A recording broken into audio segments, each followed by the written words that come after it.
हरे राम राम राम हरे हरे, हरे कृष्ण कृष्ण कृष्ण हरे हरे. जगद्गुरु श्री संत तुकोबारा सार्थ अभंग गाथा. अभंग 1844. मुखे बोलावे ते जीवेंची जानसी, विधित पायांपाशी सर्वे आहे. आता हेची भले भाकावी करुणा, विनियोग तो जाना तुम्ही यांचा. आपले तो येथे केले नवे काही, साधनाच्या वाही पडवू नये. तुका म्हणे देह दिला पिंडदान, वेळोवेळा कोण चिंता करी. 1844. मुखाने वेगळे काय बोलावे देवा, तुम्ही जीवाच्या अंतरीचे जाणता, तुम्हाला सर्व कळते.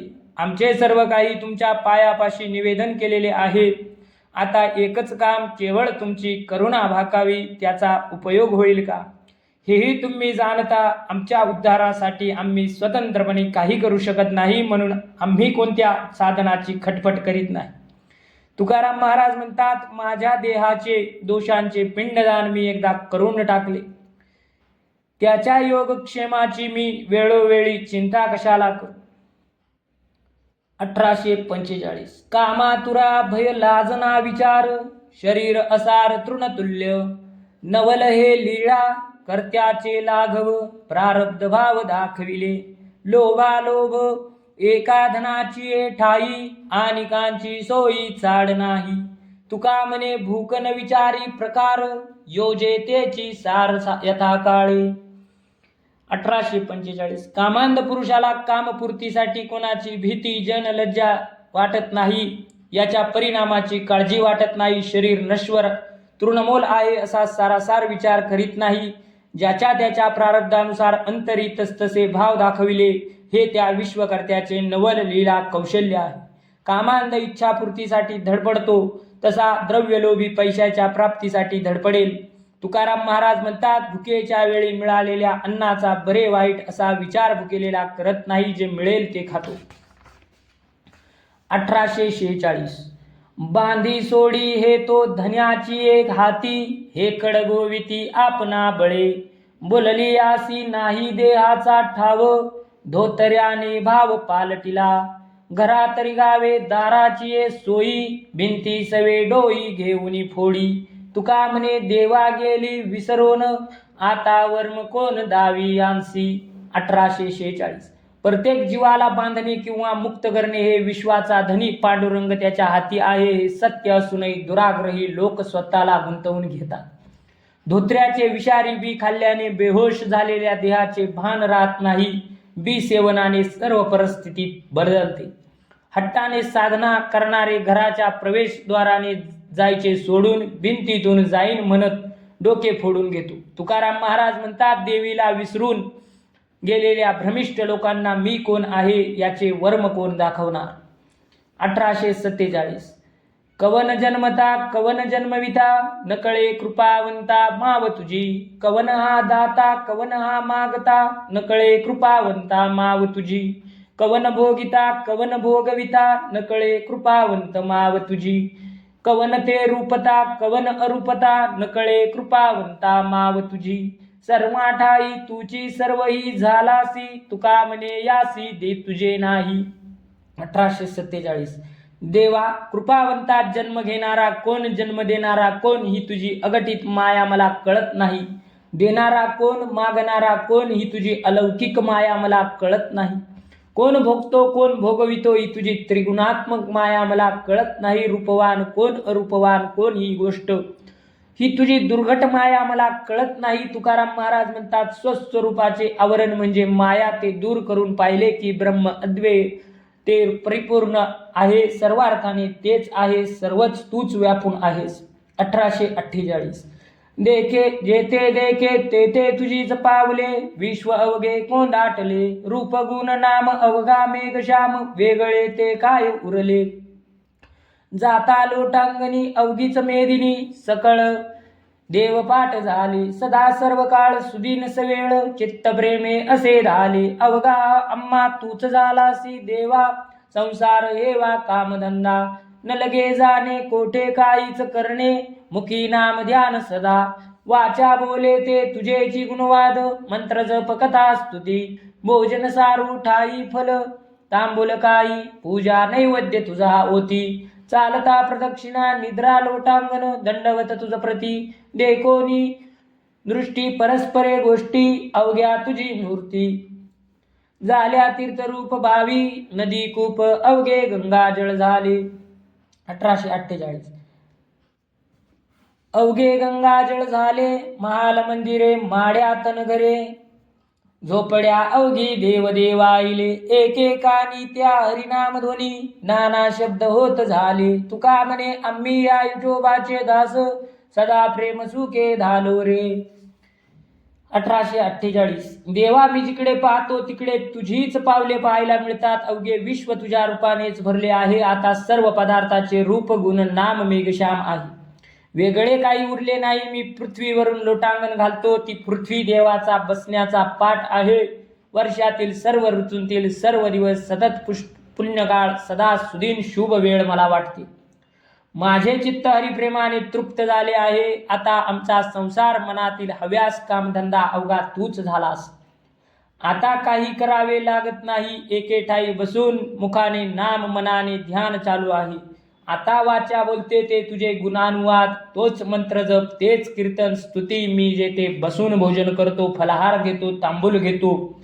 ती सारी तुझी पूजा तोच तुझा नैवेद्य होऊन राहतो मी कोठे चालत गेलो तर तुझी प्रदक्षिणा घडते निद्रा घेण्यासाठी भूमीवर पडलो तर तेच तुला लोटांगण दंडवत होतो मी ज्याच्याकडे पाहतो ज्याच्यापाशी गुजगोष्टी करतो ती माणसे तुझ्या मूर्ती आहेत तुकाराम महाराज म्हणतात विहीर नद्या आड हे मला सर्व गंगाजळाप्रमाणे तीर्थाचे पाणी वाटते महाल माड्या झोपड्या ही सर्व देवालये वाटतात आजूबाजूला होणारे शब्दांचे आवाज मला हरिनाम ध्वनी वाटतात तुकाराम महाराज म्हणतात आम्ही विठोबाचे दास आहोत त्याच्या प्रेम सुखाने तृप्त झालो 1849 जे दोष घडले न फिटे करिता काही सरते तुझ्या पायी झाले तैसे माझा का हो करू नये अंगीकार झाले ती निष्ठुर पांडुरंगा याती हिनने एको जा वेद तया दिले पदवंकुटीचे तुका म्हणे कारे एकाचा आभार घेसी माथा भार वाहुनिया 1849 देवा अक्षम्य अशा पापाची काही केली तरी निवृत्ती होणार नाही त्या पापी जनांनी तुझ्या चरणावर शरणागती स्वीकारली आणि ते निवृत्त झाले हे पांडुरंगा मग तुम्ही माझा स्वीकार का करीत नाही माझ्याविषयीचे निष्ठुर का झाला हीन जातीचे ज्यांना वेद ऐकण्याचा अधिकार नाही त्यांना तू वैकुंठीचे पद दिलेस तुकाराम महाराज म्हणतात सर्वांच्या चरितार्थाची जबाबदारी तुम्ही शिरावर घेता माझे पण आभाराचा धनी व्हावेस 1850 हरिकथेची आवडी देवा करीतो सेवा दासांची मनोनी हिंडे मागे मागे घरटी जागे घालितसे निर्लज्ज भोजे नाचे रंगी भरते अंगी प्रेमाचे तुका म्हणे विकले देवे आपणा भावे सवंसाठी 1850 देवाला हरिकथेची अत्यंत आवड आहे त्यासाठी तो हरिकथा करणाऱ्या हरिदासाची वाटेल ती सेवा करतो हरिदास जिकडे जातील तिकडे त्याच्या मागे धावत जातो ते जिथे बसतील तेथे बसतो त्यांच्या भोवती फेऱ्या घालतो प्रेमभराने नाचतो तुकाराम महाराज म्हणतात हरिदासाच्या अनन्य भक्तीने हरी यांना त्यांना विकला गेला हरी त्यांनी विकला गेला 1851 साधन संपत्ती हेची माझे धन सकळ चरण विठोबाचे शीतळा पंथ मायराची वाट जवळीच नीट सुखरूप वैष्णवांचा संग राम नाम गाणे मंडित भूषणे अलंकार भवनदी आड नवतीसी झाली कोरडीच चाली जावे पायी माय बाप दोघे पाहतील वाट ठेवून या कटी कर उभी तुका म्हणे केव्हा देखेन कळस पळाली आळस निद्रा भूक 1851 विठोबाचे चरण हेच माझे साधन संपत्ती हेच माझे धन आहे पंढरपूरचा मार्ग शीतळ सरळ सुखरूप आहे वैष्णवांचा संग राम नामाचे गाणे गात जाणे हेच माझे अलंकार माहेरच्या वाटेवर भवनदी कधी आड आली नाही तो कोरडीच होती मी नदीच्या पार चालत जाईन विठ्ठल पिता रुक्माई माता दोघे कमरेवर हात ठेवून माझी वाट पाहत असतील तुकाराम महाराज म्हणतात, मी त्या पंढरीला जाऊन केव्हा कळसाचे दर्शन घेईन अशी ओढ लागली आहे, त्यामुळे आळस, निद्रा, भूक यांचा विसर पडला आहे. 1852 यथार्थवादे तुझन वर्णवे कदा बोलतो ते निंदा करीतो तुझी वेदश्रुती तुझ नेनती कोणी 24 ठेंगणी धांडोळीचा आता मज क्षमा करावे ते देवा सलगी ते केशवा बोलियेलो सगुण की साकार निर्गुण की निराकार नकळे हा पार वेदश्रुती तो आम्ही भावे केलासी लहान ठेवोनी या नावे पाचारितो सहस्रमुखे शेषशिनला स्तविता पार न कळता ब्रह्म ठेला ते माझी देहबुद्धी ते काही थोर मी अन्यायी तुझा तुका म्हणे. 1852 देवा तू जसा आहेस तसे तुझे स्वरूपाचे यथार्थ वर्णन कोणालाही कधीही करता येणार नाही. आम्ही तुझे गुणवर्णन करतो, परंतु ते अपूर्ण असल्याने त्यामध्ये निंदाच होते. वेद उपनिषदे तुला जाणत नाहीत, 18 पुराणे 6 शास्त्रे तुला जाणण्यात अपुरी पडली. देवा मला क्षमा कर, मी सलगीमुळे स्तुती केली. तू सगुण आहेस की निर्गुण, साकार आहे की निराकार हे वेदांना स्मृतींना कळत नाही. अशा व्यापक देवा तुला आम्ही भावबळाने लहान केले, निराकार असताना साकार मानले. आवडीच्या नामाने तुला हाका मारू लागलो. भगवंता तुझे स्तवन करताना सहस्र मुखाचा शेषही थकून गेला. तुझ्या स्वरूपाचे स्वरूप न कळल्याने ब्रह्मदेव स्वस्थ बसला. तुकाराम महाराज म्हणतात, तुझी स्तुती करण्याची पात्रता नसताना मी तो अपराध केला, हा घोर अपराध असून अन्याय आहे. 1853 कृष्ण ध्याता चित्ती कृष्ण गाता गीती तेही कृष्ण होती कृष्ण ध्याने आसनी जयनी भोजनी सेविता मनारे भोगिता नारायण ओविये दळणी गावा नारायण कांडिता कांडन करिता काम नर नारी आती ही कोणी भलती भावे एका प्रती नारायणा तुका म्हणे एका भावे भजा हरी कांती ते दुसरी रूप एक. 1853 श्रीकृष्णाचे चित्तामध्ये ध्यान करतात, गीतामध्ये त्यालाच आळवितात. ते भक्त कृष्ण ध्यानाने कृष्ण स्वरूपच होतात. आसनावर बसल्यावर, झोपल्यावर, भोजन करताना, भोग घेताना कृष्ण कृष्ण म्हणा. दळण करताना कृष्ण ओव्या गातात, कांडण काढताना, काम करताना नारायण स्मरावा. स्त्री पुरुष कोणत्याही जातीचे असणाऱ्यांनी एका नारायणाविषयी प्रेम धरावे. तुकाराम महाराज म्हणतात, देहकांती भिन्न असली तरी देवाचे तुमचे रूप एकच होईल. 1854 डोळिया पाजर कंठ माझा दाटी येई ओ देई भेटी पांडुरंगे बहुदिस टाकले का निराश केले कोठे ओ गुंतले चित्त तुझे बहुधंदा तुझ नाही ओ आठव राहिला से जीव माझा कंठी पंढरी सजाती वारकरी संता निरोप बहुता हाती दाढी तुझ विन कोण जावा दावा करी एवो जडकरी पांडुरंगे काय तुझी वाट पाहो कोटवरी कृपाळू वापरी विसरलासी एक वेळे माझा धरुणी आठव तुका म्हणे एवो न्याव यासी. 1854 देवा तुझ्या विरह दुःखाने अखंड अश्रुधारा वाहत आहेत, कंठही दाटून आला आहे. देवा तू मला भेट देण्यासाठी लवकर ये. पुष्कळ दिवस झाले ते तू मला दूर केले. देवा तू माझ्या भेटीची आशा नाहीशी केली. तुझ्या मनात अन्य भक्ताविषयी चिंतन आहे का? देवा तुला अनंत कामे आहेत, त्यामुळे माझी आठवण येत नसेल, पण माझे प्राण तुझ्या विरहाने कंठाशी आले आहे.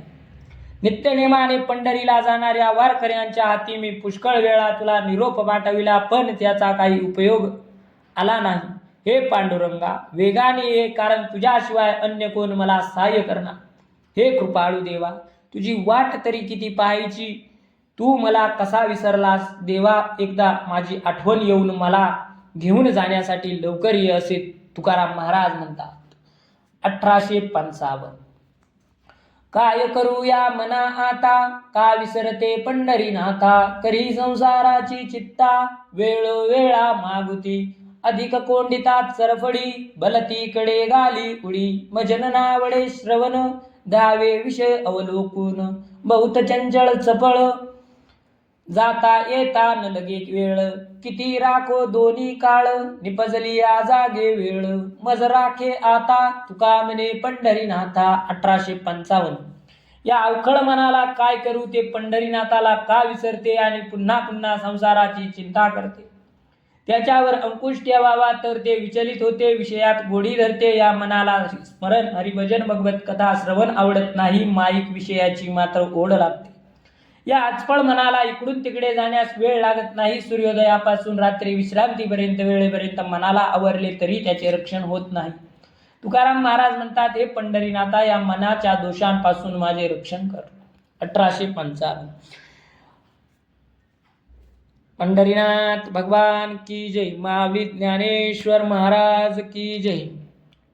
पुंडलिक वरदार विठ्ठल श्री ज्ञानदेव तुकाराम. पंढरीनाथ भगवान की जय. महावीर ज्ञानेश्वर महाराज की जय.